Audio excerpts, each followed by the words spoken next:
Willkommen in Berlin. Bienvenue à Berlin pour l'Europe dans tous ses États. Le 22 septembre, les Allemands se rendent aux urnes. La chancelière sortante Angela Merkel est donnée en tête des intentions de vote, même si les contours d'une future coalition ne sont pas encore connus. Un scrutin très important pour l'Allemagne, mais aussi pour ses partenaires européens qui retiennent leur souffle depuis des mois avec un quart du PIB de la zone euro. Ce pays, l'Allemagne, détient les clés de la solution d'une crise de la monnaie unique. Et ces clés, elle les a utilisées jusqu'à présent pour ouvrir la porte de l'austérité. Qu'en sera-t-il par la suite? Le point tout de suite sur ce vote et les forces en présence. 190 milliards d'euros d'excédent commercial, une dette souveraine notée AAA et un retour dans les clous des 3% de déficit. Ce bilan propulse l'actuelle chancelière chrétienne-démocrate en tête des intentions de vote pour un troisième mandat.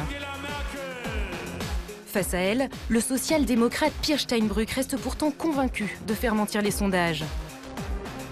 Pour arbitre, le FDP de Philippe Rösler, parti libéral-démocrate, qui 4 ans après avoir obtenu près de 15% des voix, dégringole dans les intentions de vote. Son but désormais, passer la barre des 5% qui lui permettrait de rester au Bundestag et rempiler dans un gouvernement Merkel. Mais si les libéraux étaient au plancher, l'actuelle chancelière, même en tête, se verrait obligée de former une coalition. Peut-être avec ses rivaux sociaux-démocrates, à moins que ces derniers ne parviennent à proposer une majorité concurrente. Et pour en savoir plus sur le nouveau ou la nouvelle locataire du Bundeskanzleramt, la chancellerie fédérale, nous allons à la rencontre d'une invitée. Ingeborg Grässle, bonjour. Vous êtes députée européenne du Parti populaire européen, c'est-à-dire la CDU, les chrétiens-démocrates qui soutiennent Angela Merkel. Mais depuis le début de la crise économique, sur 25 gouvernements, 19 ont été renversés dans les urnes. Qu'est-ce qui vous fait penser qu'en Allemagne, Angela Merkel, elle va gagner son pari de rempiler pour un troisième mandat? Parce que la situation économique en Allemagne est très bonne. Notre situation au marché global est bonne. Je crois qu'aussi la situation dans la zone euro s'améliore, disons. C'est-à-dire la stratégie d'aller avec cette politique était la bonne. Et Angela Merkel fait ce que les Allemands attendent d'elle, c'est-à-dire elle s'oppose à la mutualisation des dettes. Ce que l'électorat attend, c'est que d'abord on appelle aux pays en crise de faire eux-mêmes leurs devoirs à la maison. Ce n'est pas l'aide pour que ces devoirs-là ne sont plus faits. C'est ça la crainte des Allemands. Et là, ils ont compris que Angela Merkel fait pression pour que les devoirs soient faits. Il y a quand même une grande incertitude dans cette élection du 22 septembre. C'est une fois que Angela Merkel est arrivée en tête, quel genre de coalition elle peut former pour quel type de politique? Ces élections sont loin d'être décidées. Nous avons un grave problème avec les majorités. Il se peut que dans ce Parlement, que la majorité est d'un siège près, soit à gauche ou soit au milieu. C'est pour ça qu'on est loin d'avoir gagné. Toutes les coalitions sont possibles. La coalition avec les libéraux, ou une coalition est pensable aussi contre nous, rouge, vert, toléré par les communistes. Parlons du style Merkel, de campagne, en particulier avec ce geste très symbolique. C'est absolument ça. Alors c'est une campagne qui ironise les petits gestes. Dans ça, c'est un geste qui est même mis en affichage par la CDU, qui veut dire, voilà, l'Allemagne entre les bonnes mains. Angela Merkel, elle a beaucoup capitalisé, on le disait, sur son personnage, mais il est encore assez peu connu finalement. Et elle a beau être la femme la plus puissante d'Europe, elle reste pour beaucoup un mystère qu'a tenté de percer notre envoyée spéciale, Julie Dungeloff. Mutti, maman pour les Allemands, la chancelière de fer pour les Européens. Celle qui a été élue 8 fois de suite la femme la plus puissante du monde par le magazine Forbes reste une énigme pour beaucoup. Angela Kästner naît à Hambourg en 1954 et c'est pourtant à l'Est qu'elle grandit, élevée par une mère professeure et un père pasteur communiste, un passé qui reste tabou pour l'actuelle chancelière. Elle est rentrée très jeune dans les grandes organisations affiliées au parti au pouvoir. Écolière, elle était chez les scouts qu'on appelait les pionniers. Ensuite, elle a fait partie de la jeunesse libre allemande jusqu'à l'université, où elle est devenue secrétaire de la propagande de cette même organisation à l'Académie des sciences, alors qu'elle était déjà physicienne. Donc elle a choisi de s'impliquer fortement dans le régime de l'époque. Tournant radical à la chute du mur, elle quitte son laboratoire pour la politique, à droite et sous le nom de son premier mari, Merkel. D'abord porte-parole du premier gouvernement élu démocratiquement à RDA, elle est repérée par Helmut Kohl qui la prend sous son aile. Celle qu'il appelle la gamine devient ministre des Femmes en 90, puis de l'Environnement en 94. Elle a coupé 2 fois le cordon ombilical avec le père, avec son propre père.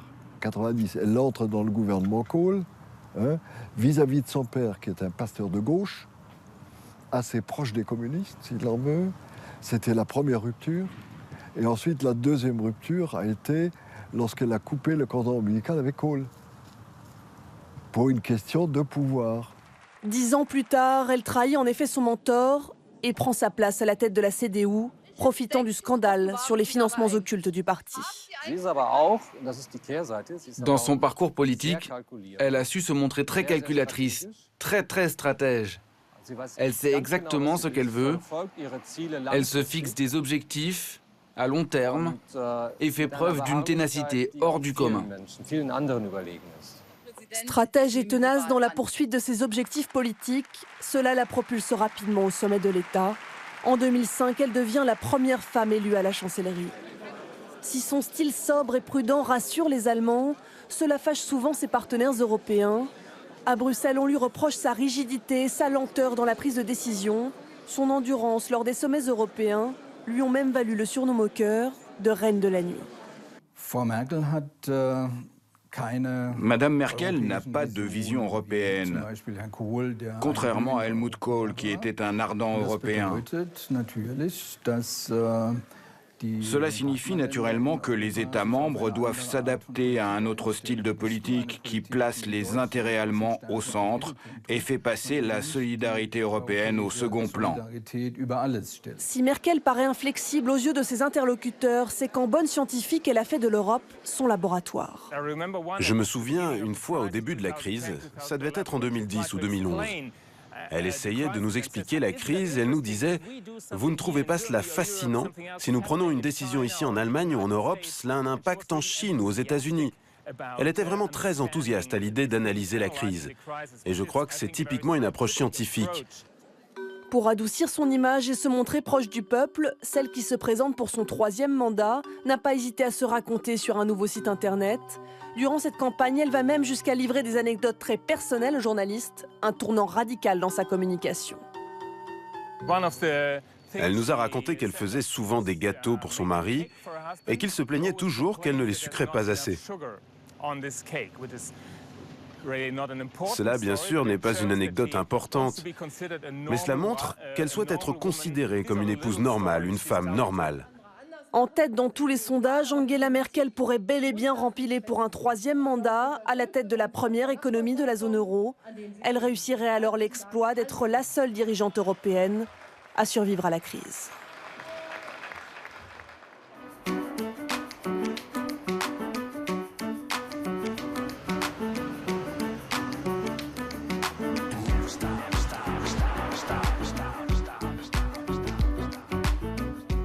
Vous nous avez amené à Potsdamer Platz pour parler d'économie en rappelant qu'il y a 20 ans, c'était un no man's land et aujourd'hui, c'est effectivement la vitrine économique de Berlin. Tout à fait. Si vous regardez ici derrière moi, le mur était tout juste derrière moi. À Potsdamer Platz, vous voyez aussi un concours de l'architecture moderne, mais vous voyez aussi ce que c'est maintenant, Berlin. C'est la place où les grandes entreprises de l'Allemagne sont venues faire leur poste principal ici. Alors, c'est vrai que l'Allemagne, elle est très dominante en Europe et on attribue ses mérites à Angela Merkel. Mais finalement, est-ce que ça n'est pas son prédécesseur, Gerhard Schröder, qui a fait toutes les réformes dont elle bénéficie aujourd'hui? C'est-à-dire Gerhard Schröder, il s'est attaqué à un problème qu'on a, c'est-à-dire c'est les ouvriers non qualifiés. C'est là qu'il a amené des solutions. Mais sinon, la structure économique allemande est là. Elle a toujours été là. La force allemande, faite par les PME, les petites et moyennes entreprises, avec 200, 300 postes de travail. Imaginez-vous que dans les derniers 25 ans, l'Allemagne a été 10 fois champion mondial de l'exportation. Alors l'Allemagne a un des taux de chômage les plus bas en Europe. 6,8%, c'est vrai, mais 7 millions d'Allemands sont sous le seuil des 8,5 € de l'heure, c'est-à-dire il n'y a pas de salaire minimum et il y a des travailleurs pauvres. Les négociations sur les salaires, c'est les patrons avec les employés, les syndicats qui font ça. Ce n'est pas l'État qui s'en mêle. Si l'État maintenant fait un salaire minimum global, Je crois que les premiers qui en payeront les frais, c'est ces 7 millions de postes de travail qu'on va perdre. Merci, Madame Gressle, d'avoir été en notre compagnie. On comprend au passage que vous n'êtes pas favorable à l'instauration d'un salaire minimum en Allemagne. Ce salaire minimum est l'un des grands thèmes de campagne qui sépare franchement la droite de la gauche. On regarde ce qu'il en est. Pas de retraite bien méritée pour Eckehard Goertz. À 76 ans, il est obligé de travailler pour arrondir ses fins de mois. Pendant 1 an et demi, il a multiplié les contrats de mission en supermarché, décharger la marchandise, remplir les étagères, un travail éprouvant, payé 6 € de l'heure. Il a finalement démissionné, épuisé. C'est un travail d'esclave. Un salaire horaire pareil, cela devrait être interdit. Je ne sais pas si un salaire minimum généralisé changerait complètement la donne, mais ce qui est sûr, c'est que tous ceux qui sont obligés de faire des petits boulots, comme les retraités ou les étudiants, auraient quelques euros de plus en poche. Quelques euros de plus pour vivre dignement, le débat fait rage en Allemagne. Car en l'absence de salaire minimum généralisé, près de 7 millions de travailleurs gagnent moins de 8,50 € de l'heure. C'est également le cas de Cathy, et pourtant la coiffeuse visagiste s'estime chanceuse. Dans le secteur, la concurrence est féroce, le salaire horaire peut descendre à 3,50 €. Mais pour elle, l'instauration d'un salaire minimum n'est pas sans risque. Bien sûr que je trouve que c'est une bonne idée, mais la question c'est de savoir si le patron peut le payer. À quoi ça sert qu'un salaire minimum soit introduit s'il est obligé de licencier un employé pour augmenter le salaire des autres? Le salaire minimum contribue-t-il à fabriquer des chômeurs? L'argument est en tout cas repris en boucle par ses détracteurs. Industrie et PME allemandes sont vent debout contre l'opposition et les syndicats qui plaident en sa faveur. À l'instar de la chancelière Angela Merkel, ce jeune entrepreneur est favorable à des accords secteur par secteur, région par région. Pas question de laisser le législateur prendre le dessus sur les négociations salariales. Vous avez les sociodémocrates qui veulent un SMIC à 8,50, la gauche radicale qui veut 10 €. Après, il faudra l'augmenter en fonction de l'inflation. Tout cela va faire enfler les salaires et pour les entreprises familiales comme la mienne, cela signifie que ma marge de manœuvre et ma flexibilité seront considérablement réduites. Mais alors que le nombre de salariés pauvres n'a de cesse d'augmenter, l'opinion publique, elle, a choisi son camp. 75% des Allemands sont favorables à un salaire minimum. Le syndicat Verdi milite depuis 2006 pour son instauration. 8,50 € de l'heure, c'est le minimum pour vivre de son travail. Tout ce qui se trouve en dessous de ce seuil mène à la précarité. De nombreuses personnes qui gagnent peu d'argent sont donc obligées d'aller aux services sociaux pour demander de l'aide. Et c'est comme ça que l'État subventionne les bas salaires. Ce n'est tout simplement pas normal. L'Allemagne rejoindra-t-elle les 22 pays de l'Union européenne qui possèdent un salaire minimum? Nul doute que cette question pèsera sur l'issue des élections législatives.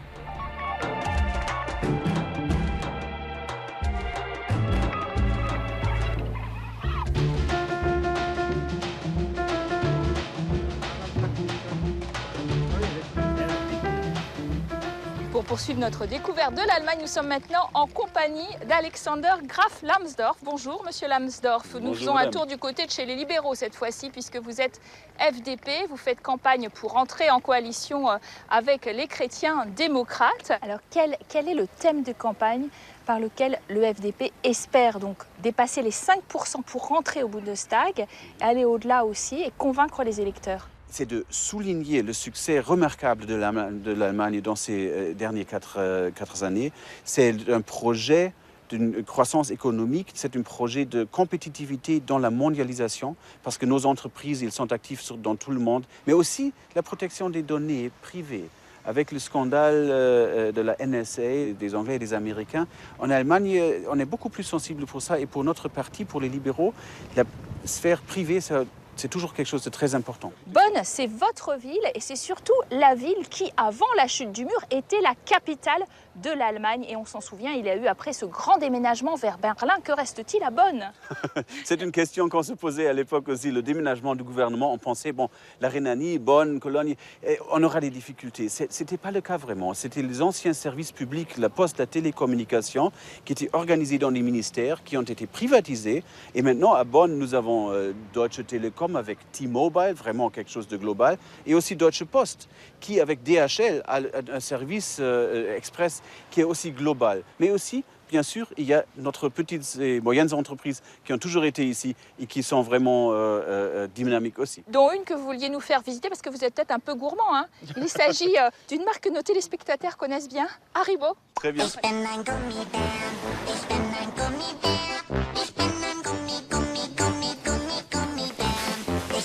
là, il y a même des jeux pour les enfants. Alexandra, vous nous avez amené dans ce grand magasin spécial Haribo parce que c'est une success story de bonne. Ouais, c'est ici que la compagnie a été fondée par quelqu'un qui s'appelait Hans Riegel. Donc, Hans Riegel, c'est H-A, les 2 premières lettres de son prénom, les 2 premières lettres de son nom, Riegel, R-I, et Bonn, B-O. Haribo, pour les enfants comme pour les adultes, c'est vraiment un luxe abordable. Même dans les crises économiques, les gens continuent à acheter des petites choses comme ça. Ici, on peut acheter des choses qui normalement ne sont pas vendues en Allemagne. Comme ce produit-là, par exemple. C'est très salé, c'est très populaire en Scandinavie, mais en Allemagne, ça ne se vend pas. Mais c'est produit ici, juste à côté, dans l'usine d'Haribo qu'on va visiter maintenant. Il y a 2 choses qui sont assez intéressantes. Un, c'est l'innovation. Il y a toujours de nouveaux produits. Maintenant, ce sont les Schtroumpfs qui viennent de sortir. Il y a d'autres produits dont on n'a jamais entendu parler. Et la deuxième clé de succès, c'est que la compagnie ne s'est jamais liée à des banques. Elle est complètement indépendante du secteur financier. Donc, une crise financière ne la touche pas. C'est à la Münsterplatz que s'achève la première partie de notre programme. Devant la statue de Beethoven, le très célèbre compositeur né à Bonn en 1770. Je vous donne rendez-vous dans quelques minutes, juste après les informations pour la seconde partie, toujours en Allemagne.